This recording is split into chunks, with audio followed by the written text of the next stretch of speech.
প্রিয় দর্শক, আসসালামু আলাইকুম। দর্শক, আপনাদের প্রীতি ও শুভেচ্ছা জানিয়ে শুরু করছি আমাদের আজকের প্রতিবেদন। তো দর্শক, আজকে আমরা এক অসহায় মেয়ের গল্প তুলে ধরব, যার নাম হচ্ছে শিউলি। শিউলির বিয়ে হয়েছিল, শিউলি সংসারও করেছিল বেশ কিছুদিন, কিন্তু হঠাৎ করে তার স্বামীর মধ্যে একটু পরিবর্তন দেখা যায়। তো পরে জানতে পারলো তার স্বামী পরকীয়া করে। তারপরও শিউলি মেনে নিয়েছিল, করুক, ছেলে মানুষ পরকীয়া করতেই পারে, প্রেম ভালোবাসা করতে পারে, খারাপ কিছু না। কিন্তু তার বেশ কিছুদিন পর জানতে পারে যে স্বামী তাকে বিয়ে করেছে এবং সংসারও করছে লুকিয়ে।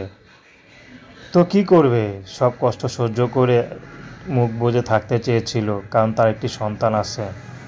কিন্তু তারপরও তার স্বামী তাকে রাখেনি, ডিভোর্স দিয়ে দিয়েছে। এখন থাকে তার মার কাছে। তো বর্তমানে এসেছে বিয়ে শাদির জন্য।